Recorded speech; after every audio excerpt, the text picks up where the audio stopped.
In this edition of Cart Conversations, we're going to head on over to Bluewood Brewing, and we're going to chat with Cameron Lund. We're going to find out a little bit more about him, how the brewery started, and what he sees as the future. So let's go.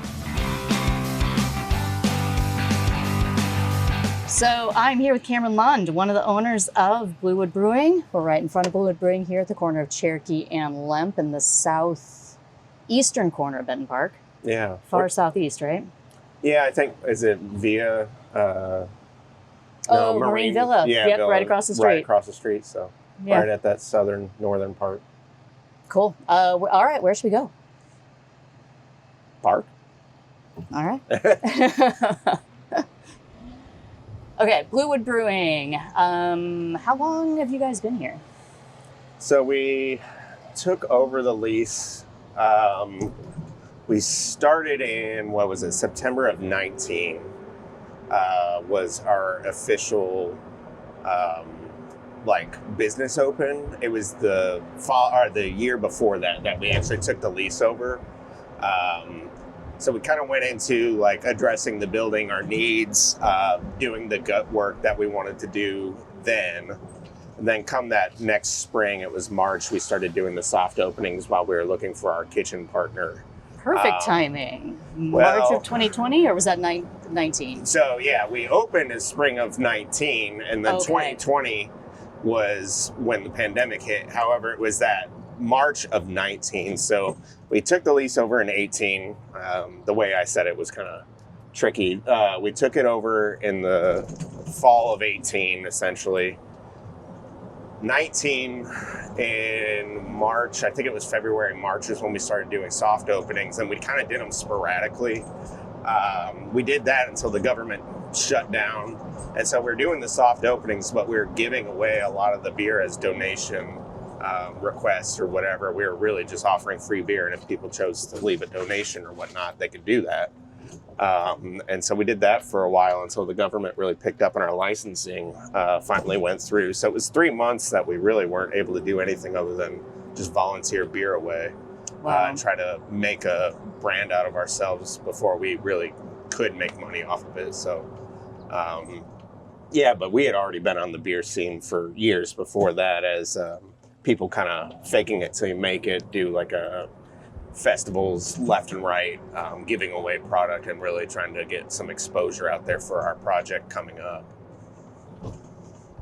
So how did the brewing come to be? This was a college project, Yeah. Is that right? Yeah, Okay. My uncle, when he passed away at a younger age, he had very much he was a single guy that had a big beer collection in his house, and really took to craft beer in its earliest ages.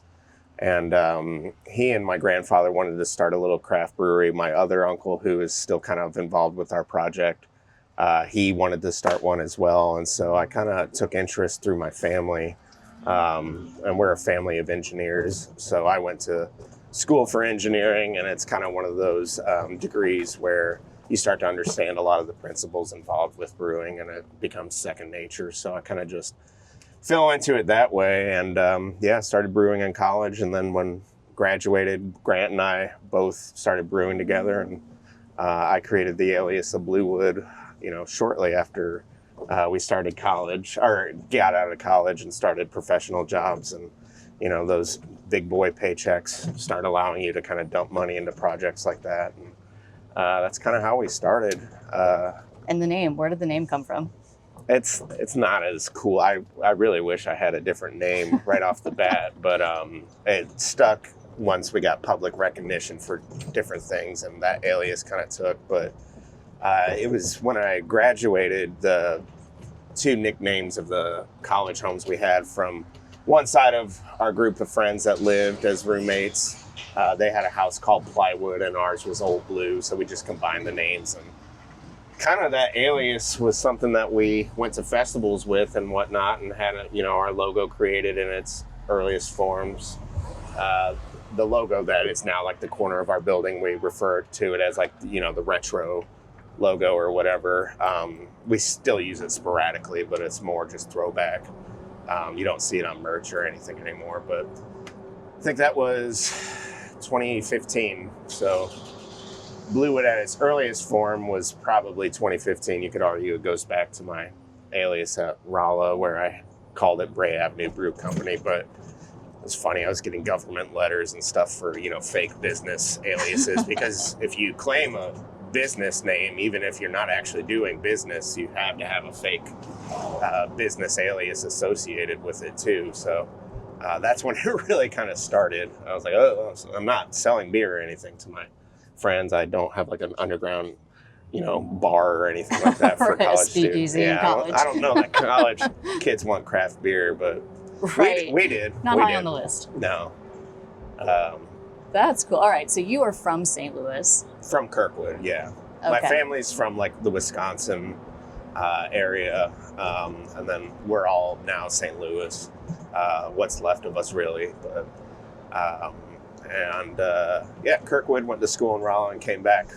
Bounced around many places since, but now I live in Bluewood Park, which I really like. It's a lot quieter than some of the spots I've lived in. Yeah, because you used to live in Benton Park, right? Like essentially right above Gus's Pretzels. It's not a quiet area. I can not imagine. at all. Definitely exciting. I've lived there. I've lived the Grove. The Grove was a little quieter than that corner at Arsenal and Lamp, but it was busy too. For as many days and hours as I spent at Bluewood, I never really got to enjoy that neighborhood as much as I have the Benton Park. Benton Park's just a lot less bustle and just a little more residential. I just like it a lot better. Yeah, what do you like about Benton Park? Like, because I know what I like, and I don't know. I think there's a lot of people that obviously live here, and you mentioned a few. Yeah, it's like Soulard. I mean, it's relatively unchanged in terms of the landscape, the buildings. It's very historic. We choose to celebrate more of what was instead of what we're doing going forward, which is good and bad. Oh, shoot, sorry. Well, okay. Thanks. Typical BMW. Yeah, no, that's okay. That was my fault. No harm, no foul. We don't go very fast. But I mean, we still, incorporate a lot of what was into what we're continually celebrating going forward. So that's a big part of Benton Park, I think, and what we try to do too with Bluewood and reviving or continuing to,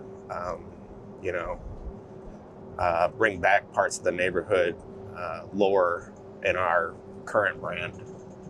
Yeah, so you guys sit. The location, obviously, the building is historic, but like when I drove up, I'm just thinking, you've got like the shadow of the old Limp Brewery right there too. So you're kind of like, it is sort of just like a blending old and new together. Yeah. I mean, it's a lot of work for these older buildings, but definitely worth it. And you, so you're saying like you give a nod to the history too in the names of your beers and like some other stuff that you do. Yeah. We're 1821 Cherokee Street, so we have our 1821 mild, the Lemp Lager, which we're kind of going through licensing right now. We have another alias called Stable Lager for that, a nod to the stable that we reside in.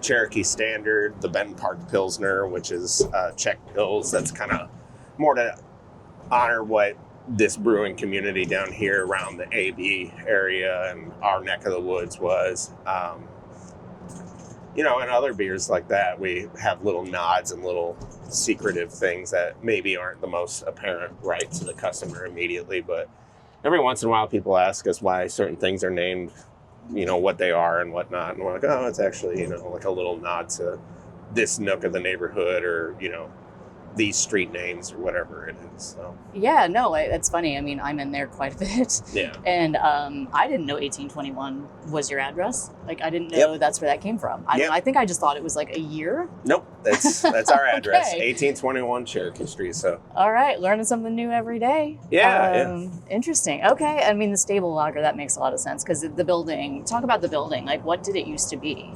Yeah, so we have 3 buildings in what is essentially the one giant makeup of the building. We're building 1, which is that 1821 address.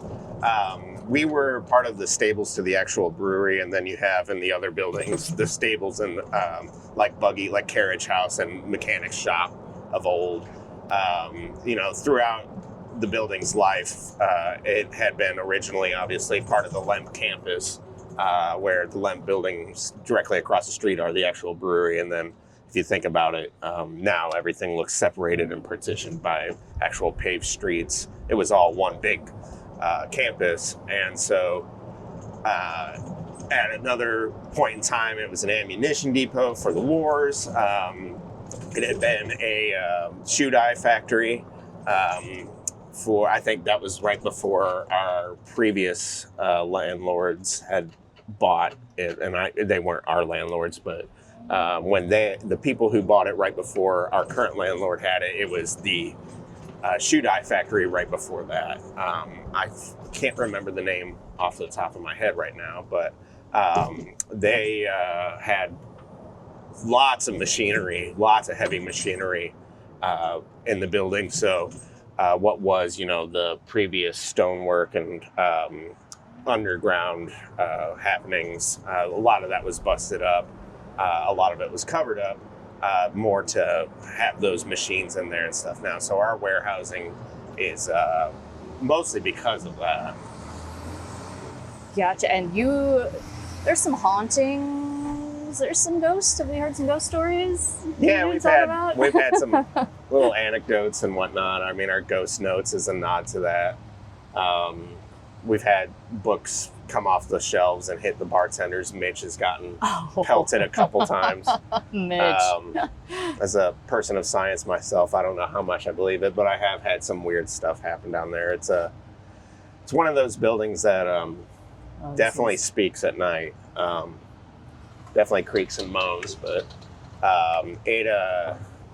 it's just kind of one of those buildings with character, and a lot of people have had their stories over the years. We've had people who have operated different businesses come back in and visit us and have their own stories, of different weird, spooky happenings. But for myself, I hear noises at night, and I can attribute it to a bunch of the weird equipment we have. And it's also an old building. They, it's windy, and you'll hear it creak, and you hear water drip, and it's interesting. It keeps you on your toes, and it's definitely eerie. I will say there are times where I've been there alone at night, where I kind of walk out the door pretty quickly and, talking to yourself the whole time because it is pretty eerie. Hope there's no books flying at you. Yeah. I love that it's always Mitch. Yeah, it's been Mitch several times now. And we always have to go back at the camera footage and save it. Oh my gosh. But yeah, that's, Ghost Notes is a nod to that. And that's why you see the books on the label artwork with the ghost kind of knocking them off, or he's beating with drumsticks on it. Nice. Okay. All right. And the drumsticks, that seems like it's a nod. Yeah, well, Ghost Notes is it's a musical term for the things you don't, they're implied, they're there, but you don't necessarily see them.